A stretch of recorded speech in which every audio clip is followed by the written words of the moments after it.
Genji mains prefer more of a lone wolf type playstyle.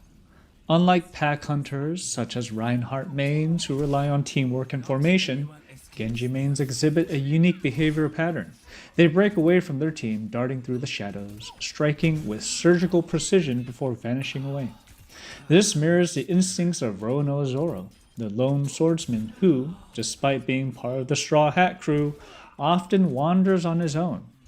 Zoro's independent nature drives him to seek out worthy opponents, never relying on others to secure his victories, although he could use a lot of help. I need healing! Genji mains share this deep-seated desire for solo conquest, often diving deep into enemy lines with an unwavering belief in their ability to outmatch their prey. They want to be like the sharpest tool in the shed, you know?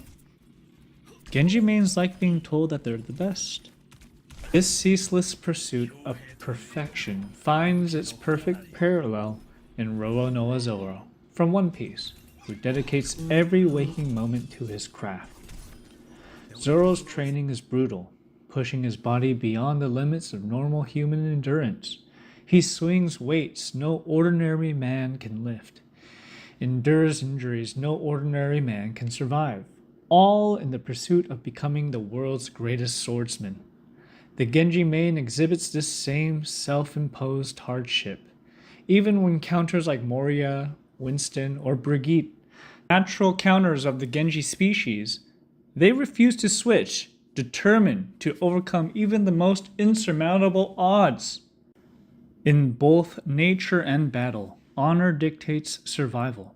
The Genji main, much like Zoro, respects skill above all else. They do not simply seek victory, they crave a worthy opponent. Observe a Genji main in their natural habitat, and you will find that they often single out the enemy DPS for a one-on-one duel, ignoring all other distractions. Zoro lives by a similar code. He does not kill needlessly, nor does he accept victories that feel unearned. To him, every battle is a test, a pure contest of strength and ability. Genji mains too desire this purity in combat, often disregarding objectives in favor of settling personal duels. Their instinct dictates that honor must come before strategy. Genji mains have a delusion of invincibility whenever they ult for some reason. I don't know why. Despite their elite prowess, both Zoro and the Genji main exhibit a critical behavioral flaw: the inability to recognize when they are wounded. In the wild, apex predators are known to fight through pain, refusing to show weakness lest they lose their status. Zoro, even when bleeding profusely, will continue fighting as though his injuries are irrelevant. Similarly, the Genji main is notorious for spamming "I need healing," while simultaneously dashing far beyond their support's reach. Their overconfidence blinds them to their own mortality, leading to reckless engagements that often ends in their demise. Ah! This unique psychological trait is both their greatest strength and their most fatal flaw. They're known to be pretty stubborn as well. Much like nature's most resilient creatures, like the honey badger, the Genji main refuses to accept defeat, even when faced with natural predators, stunning abilities, auto-lock heroes, or overwhelming numbers. They persist.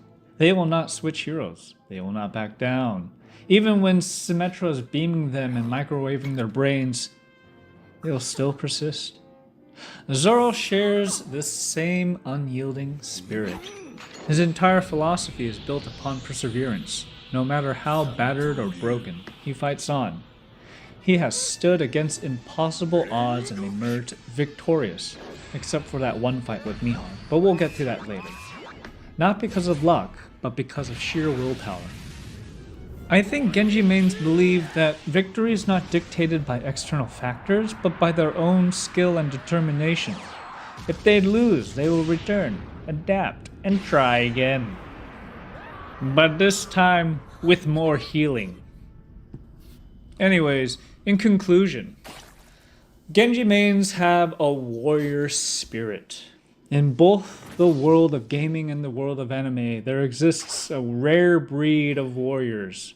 ones that defy the convention and embrace the struggle, and live for the thrill of battle. The Genji main and Roronoa Zoro, though existing in separate universes, share a primal connection, one rooted in instinct, discipline, and the unrelenting pursuit of sword mastery. They are the lone hunters, relentless in battle, and defined by a code of honor only they can understand. In the end, they are not simply players or characters, they are warriors. Roronoa Zoro, one of the most iconic characters in One Piece, number 2 in the Straw Hat Crew, has had a remarkable character development journey that has shaped him into a fan favorite. His story is filled with memorable moments that not only showcase his strength and loyalty, but also reveal his deeper motivations and vulnerabilities. These moments are crucial in understanding his growth, his sense of duty, and how he relates to his comrades, especially Luffy, his captain.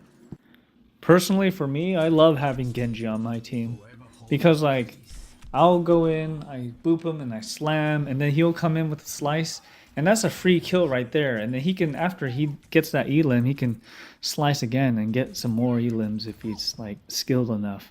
So like me plus Genji together is like a wombo combo, man. And like I have that barrier where I could give him a little bit of my shield, like 75 health, like in the engagement during battle. That's huge for a Genji. Especially when it's like a matter of life and death when you're diving in for so long, for so deep, right? So like, man, having a Genji with Wrecking Ball is unstoppable. It's amazing. Like, I've seen it where like I be slept and purpled, and then Genji will slice in and start deflecting all the projectiles that are aimed at me back towards the other tank and like kill the other tank. I'm just like, yo, that's insane. What a play. You know what I mean? So like Genji mains, they're goated. They're the best. Okay, so like my personal observation with Genji mains and like actually meeting other Genji main people is that they're very big risk takers. And in that, they'll be willing to take risks that other people are not willing to take. They're all in. It's either like they're in and they achieve victory, or they're caught and they die, right? And so you can kind of see that with Roronoa Zoro. Like, where does Luffy encounter Zoro for the first time? He's imprisoned. He's been caught. He risked it all and he got caught, and now he's in prison. So that's what Luffy's got to do. He's got to break him out. He's got to be a wrecking ball and like break Zoro out of his chain so that he could realize his true potential. You know what I mean? So, man, Genji mains, let me tell you, that risk makes them a little criminal, right? From my perspective and from my observations meeting other Genji mains, like they do have that side of criminality in them, that little risk-taking edge to them, right? They're willing to like go into deep, get in the dark side to try and like achieve victory. And I respect that, man. I think that we need those kinds of people, those deep divers, those risk it all kinds of people. Because like if they do achieve it and they achieve victory and they win, it's huge, it's big, it's awesome. And that's something that we got to celebrate as a society. Those big risk-taking Genji mains. Thank you. I said don't move or I'll shoot! I swear it! Luffy! Come, come! Time's up!